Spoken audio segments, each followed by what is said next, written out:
కొంతమంది చాలా వియర్డ్‌గా ఇది చెప్పడం, దాంతో పాటు కొంతమందికి ఏంది స్మెల్ గూడా బ్యాడ్‌గా రావడం జరుగుతుంది. స్మెల్‌కి చాలా 100 కారణాలున్నాయి. డెంటల్ హైజీన్ కావచ్చు, రిఫ్లక్స్ కావచ్చు కానీ. ఈ 2 కాంబినేషన్‌లో చాలా మటుకు చెప్తాను. నాలుక తడారిపోయినట్టు చేయడం అనేది ఏంది అనంటే కొంతవరకు రిఫ్లక్స్ వల్ల కూడా జరుగుతుంటది. అంటే జీఆర్‌డీ వల్ల వచ్చే రిఫ్లక్స్ వల్ల కూడా కొంతమందిలో జరుగుతుంటది. అండ్ కొంతమందిలో ఏంది అనంటే మౌత్ బ్రీతర్స్ ఉంటారు. నోస్ బ్రీతర్, మనమంతా చాలా మటుకు నోస్ బ్రీతర్స్. కొంతమందిలో మౌత్ బ్రీతర్స్ ఉండడం, అడల్ట్స్లో అడినాయిడ్స్ ఉండడం వల్ల, మౌత్ బ్రీతర్స్ ఉండడం వల్ల, కొంతమంది ఒబెసిటీ ఉన్న వాళ్ళలో, చాలా అబ్స్ట్రక్టివ్ స్లీప్ యాప్నియా ఉన్న వాళ్ళలో మౌత్ బ్రీతింగ్ ఎక్కువ ఉంటుంది వాళ్ళలో. సో నాలిక తడారిపోయినట్టు. అండ్ ఇంకోటి టైప్ ఏ పర్సనాలిటీస్లో, యూజువల్గా టైప్ ఏ పర్సనాలిటీస్ అంటే ప్రద్దాన్ని వాళ్ళు చాలా సీరియస్గా తీసేసుకుంటారు. మనలాగా నవ్వుతూ తుల్లుతూ ఉండే బ్యాచ్ కాదు అది. ప్రద్దాన్ని అంటే నా భాషలో నేను మనల్ని సిగ్గులేని జన్మ అనుకుంటుంటాను. నేను అట్లా ఉండడాన్ని అదృష్టంగా భావిస్తాను. అట్లా కాదు, నో నేను కూడా అదే. అంటే I take its very serious. అంటే ప్రతిదీ కూడా నాకు అంత జోక్గా ఉందని, అంత సీరియస్ తీసుకోవాల్సిన విషయం అన్నట్టే ఉంటాను నేను. తీసుకోవద్దు ఫస్ట్, అది జీవితంలో ఏది సీరియస్ కాదు. సీరియస్లీ ఏది తీసుకోవద్దు. దాన్ని టైప్ ఏ పర్సనాలిటీ అని లేబుల్ చేశారు. అస్సలు సీరియస్ ప్రాబ్లం ఉంది, దాని గురించి సొల్యూషన్ ఆలోచించు, చేస్తూ వెళ్ళిపో అంతే తప్ప నువ్వు ఇంక చేయకపోతే ప్రాణం పోతుంది ఏం లేదు. ఆ రోజు జరిగిందా, జరగడానికి చేయడానికి 99% ప్రయత్నించు. అయిందా సంతోషం, కాలేదా then next what to do. ఇప్పుడు మేము క్యాంప్స్ చేస్తున్నామండి, ప్రతిసారి కొత్త కొత్త ప్రాబ్లమ్స్ వస్తున్నాయి. కొత్త భయం అవుతుంటుంది. 300 మంది నా ముందర కూర్చుంటారు, సడన్గా ఒకటి షట్ డౌన్ అవుతుంది, సడన్గా ఏదో ప్రాబ్లం అవుతుంది, machinery. You to learn. It's all process అండి, it's all process. Life is always process. ఒక్కటి చెప్పండి, మీరు 15 ఏళ్ళ కింద ఫస్ట్ సాక్షిలో, 10 ఏళ్ళ కింద ఫస్ట్ సాక్షిలో ఇంటర్వ్యూ చేసిన రోజు, స్వప్నతో మాట్లాడి స్టార్ట్ చేసిన రోజుకి ఈ రోజుకి మీరే ఎందరో మందిని ట్రైన్ చేసే స్టేజ్కి వచ్చారు. It's all life. కరెక్ట్. ఏది ఒక్క రోజులో జరగదండి. ప్రాసెస్ను నమ్మడం నేర్చుకోవాలా, టైంను నమ్మడం నేర్చుకోవాలా, నేచర్ని నమ్మడం నేర్చుకోవాలి. కరెక్ట్. ఒకటే రోజులో అన్నీ పర్ఫెక్షన్ రావడం అనేది జరిగే పని కాదు. అబ్సల్యూట్లీ. సో టైంను నమ్మాల్సిందే. ఇప్పుడు గట్ హెల్త్ అని అందరూ మాట్లాడుతున్నారు, కానీ ఒకానొకప్పుడు ఒక 20 ఏళ్ల క్రితం మనం మాట్లాడుకుంటే, మనం ఏది తిన్నామో అదే మన ఆరోగ్యం, అది బాగుంటే మన మైండ్ బాగుంటుంది, మన ఆలోచనలు బాగుంటాయి, ఎప్పటి నుంచో చెప్తున్నారు కదా. చెప్పారు.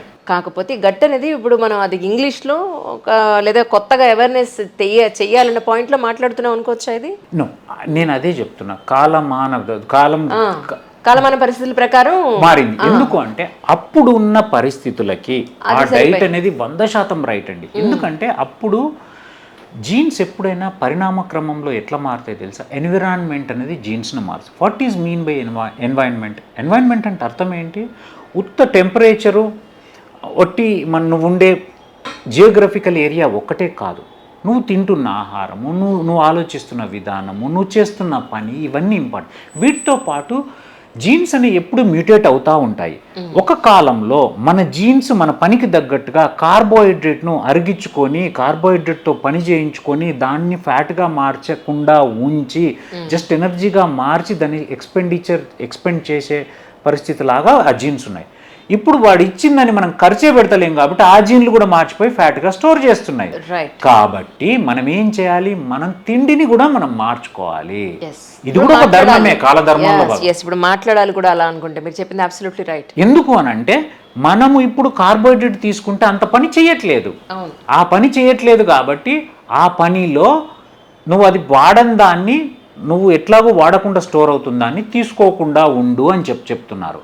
అండ్ ఇంకోటి గట్ హెల్త్ అనే దానికి వస్తే, గట్లో ఉండే కొన్ని లక్షల కోట్ల మైక్రోబియమ్స్ ఉంటాయి మన ఇంటెస్టైన్లో.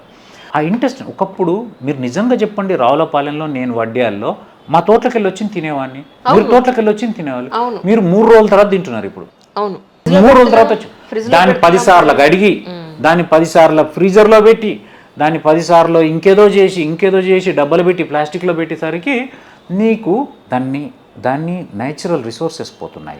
అండ్ మనము ఎక్కువ ఆర్టిఫిషియల్ ఫుడ్స్కి, అంటే ప్యాకెట్ ఉప్పి చేసుకునే వాడికి దాంట్లో స్టోర్ చేయడానికి కావాల్సిన ఇంగ్రీడియంట్స్ వాడుతున్నాం, which are very dangerous. Store చేయడం వల్ల టైమే కాదు, స్టోర్ చేయడానికి వాడే వస్తువులు, దాంట్లో ఉన్న న్యాచురల్ రిసోర్సెస్ పోవడము.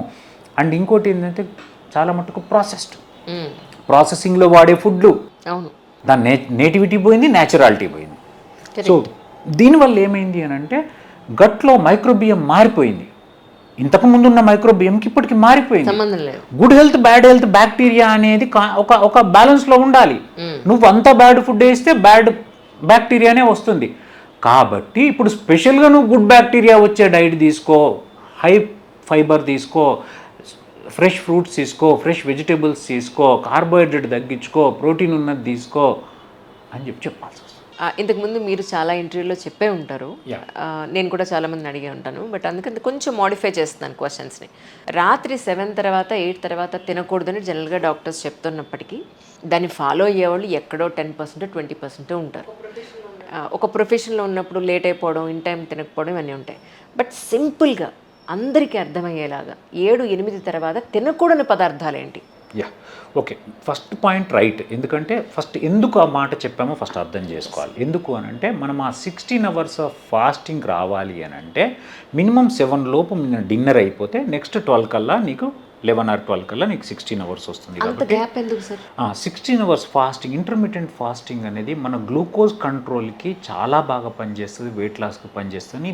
Many of the times many of the journals and అన్ని సైంటిఫిక్ జర్నల్స్ అన్నీ ప్రూవ్ చేసినాయి. ఏంటి అని అంటే ఇంటర్మీడియట్ ఫాస్టింగ్ అనేది ఒక ఏజ్ తర్వాత 30-35 years తర్వాత అవసరము అనేది. ఇంతకు ముందు కూడా అలా చేసేవాళ్ళు, బట్ ఇంతకు ముందు అయితే 5-6కే తినేవాళ్ళు మన పాతకాలం పూర్వకాలంలో. ఎందుకంటే 6 తర్వాత లైట్ పోతుంది కాబట్టి 6-7 తర్వాత అట్లా తినేవాళ్ళు. అది దానికోసం ఒకటి ఎర్లీగా డిన్నర్ కంప్లీట్ చేయాలని.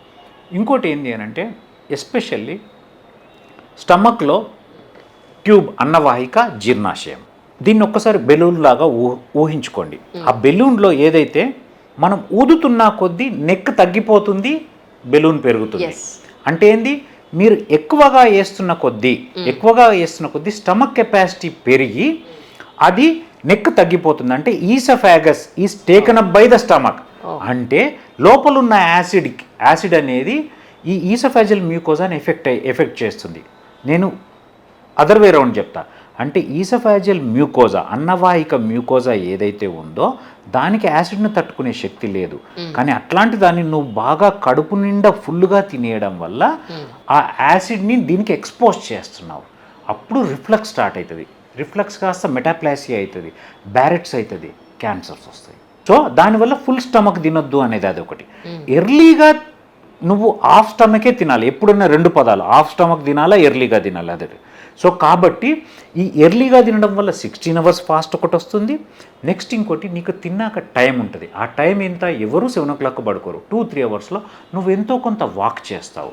వాక్ చేయడం వల్ల, ఎంతో కొంత పని చేయడం వల్ల half of the food digest అయిపోతుంది. అది అంటే లైట్ మీలే తీసుకోవాలా, హాఫ్ స్టమకే తీసుకోవాలి. అండ్ ఇంకోటి, పడుకుంటావు, స్లాంటింగ్ పొజిషన్కి వెళ్ళిపోయినప్పుడు నీకు ఆ రిఫ్లెక్స్, ఆ పొజిషన్ వల్ల రిఫ్లెక్స్ వచ్చే అవకాశాలు తగ్గుతాయి. కాబట్టి ఆ గ్యాప్ కోసం 16 hour గ్యాప్స్ ఒకటే కాకుండా తిన్నాక కూడా పడుకోవడానికి మధ్యలో గ్యాప్ కోసం మనం ఎర్లీగా తినాలని చెప్తాం. ఇది ఎర్లీగా తినడానికి రీజన్. హాఫ్ స్టమక్ కూడా చెప్పేశాను.